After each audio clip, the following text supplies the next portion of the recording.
Hello बच्चों, कैसे हैं आप सब? नमस्ते। मैं अंजना सिंह परिहार। आज हम 12वीं कक्षा के अर्थशास्त्र विषय से उत्पादन फलन के बारे में अध्ययन करेंगे। आइए सर्वप्रथम जान लेते हैं कि उत्पादन फलन का अर्थ क्या है। यह सर्वविदित है कि किसी भी वस्तु का उत्पादन करने के लिए उत्पत्ति के विभिन्न साधनों की आवश्यकता होती है और उस वस्तु के उत्पादन की मात्रा प्रत्यक्ष रूप से इन साधनों की मात्रा पर निर्भर करती है।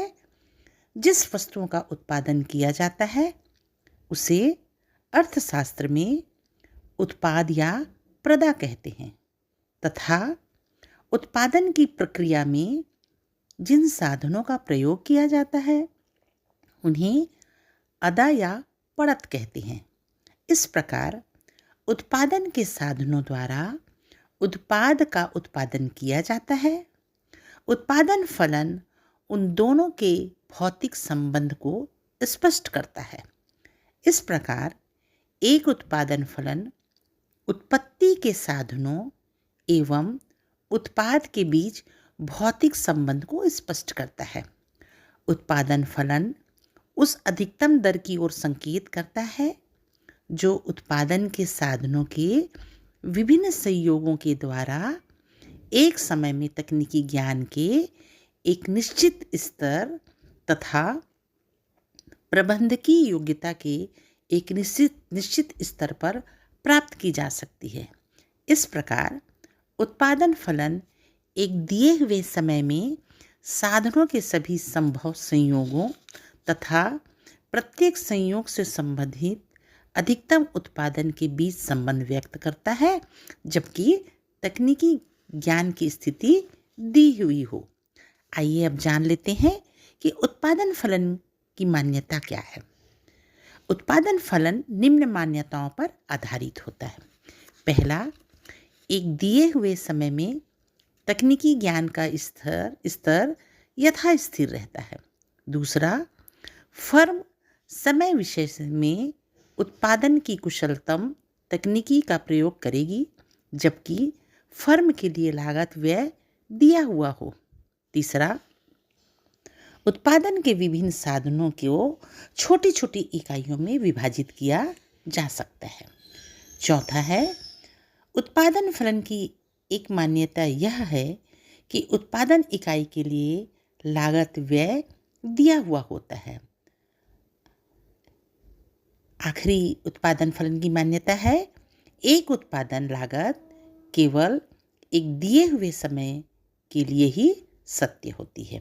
बच्चों, आइए अब जानते हैं कि उत्पादन फलन कितने प्रकार के हैं। उत्पादन फलन दो प्रकार के होते हैं।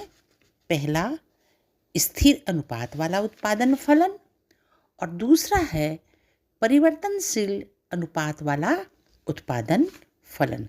आइए जानते हैं स्थिर अनुपात वाला फलन क्या है। जब उत्पादन के कुछ साधनों की मात्राओं को स्थिर रखा जाता है तथा अन्य परिवर्तनशील साधनों की मात्रा में वृद्धि की जाती है तो उसे स्थिर अनुपात वाला अल्पकालीन उत्पादन फलन कहा जाता है। ऐसे उत्पादन फलन को अल्पकालीन उत्पादन फलन भी कहते हैं, क्योंकि अल्पकाल में ही कुछ साधन स्थिर होते हैं और दीर्घकाल में तो सभी साधन परिवर्तनशील हो जाते हैं। सुविधा की दृष्टि से एक साधन श्रम को माना गया है को परिवर्तनशील तथा अन्य साधनों को स्थिर मान लिया जाता है। यदि फर्म अन्य साधनों को स्थिर रखते हुए एक साधन जो श्रम है की पूर्ति को बढ़ाकर उत्पादन में वृद्धि करती है तो स्थिर और परिवर्तनशील साधनों के बीच का अनुपात परिवर्तित हो जाता है। परिवर्तनशील अनुपातों के नियम में ऐसा ही होता है। अतः परिवर्तनशील अनुपात का नियम उत्पादन फलन की एक अवस्था है जिसकी व्याख्या हम उत्पत्ति ह्रास नियम के रूप में करते हैं। दूसरा प्रकार है परिवर्तनशील अनुपात वाला उत्पादन फलन। जब उत्पादन के सभी साधन परिवर्तनशील होते हैं, अर्थात जब किसी भी साधन को स्थिर न रखते हुए सभी साधनों की मात्रा को बढ़ाया जाता है, तो उसे परिवर्तनशील अनुपात वाला उत्पादन फलन भी कहते हैं। ऐसे उत्पादन फलन को दीर्घकालीन उत्पादन फलन भी कहते हैं, क्योंकि दीर्घकाल में ही उत्पादन के सभी साधनों को आवश्यकतानुसार परिवर्तित किया जा सकता है। सभी साधनों के एक साथ परिवर्तित होने पर फर्म या प्लांट का पैमाना ही परिवर्तित हो जाता है। इस कारण उत्पादन या प्रतिफल में होने वाले परिवर्तन के लिए पैमाने का प्रतिफल वाक्यांश का प्रयोग किया जाता है। बच्चों, आइए अब देखते हैं उत्पादन फलन की विशेषताएं। पहली विशेषता है, उत्पादन फलन एक इंजीनियरिंग समस्या है, आर्थिक समस्या नहीं। उत्पादन फलन का कार्य केवल उत्पादन के साधनों तथा उपज की भौतिक मात्रा के संबंध की व्याख्या करना है। इसलिए प्रमुख रूप से उत्पादन फलन एक इंजीनियरिंग धारणा मानी जाती है, न कि आर्थिक धारणा। इस दृष्टि से कुछ लोग उत्पादन फलन को अर्थशास्त्र का विषय मानने से इनकार करते हैं, क्योंकि उत्पादन फलन कीमत लागत विश्लेषण पर कोई ध्यान नहीं देता।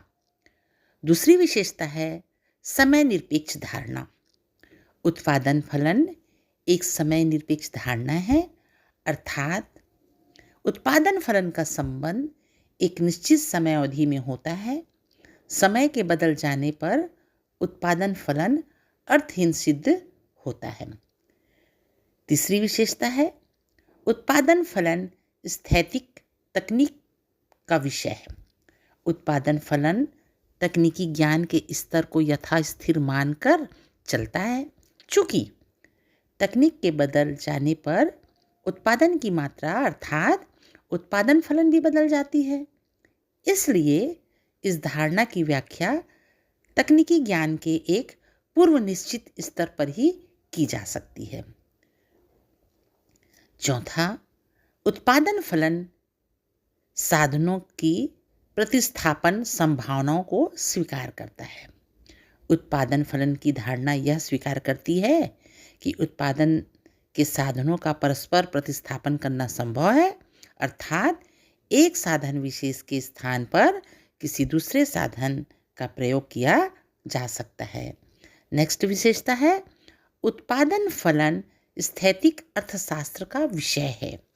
चूँकि उत्पादन का सिद्धांत तकनीकी ज्ञान के स्तर, साधनों की कीमतें तथा समय अवधि को निश्चित मानकर चलता है, इसलिए यह धारणा विशुद्ध रूप से स्थैतिक अर्थशास्त्र का विषय है, न कि प्रायोगिक अर्थशास्त्र का।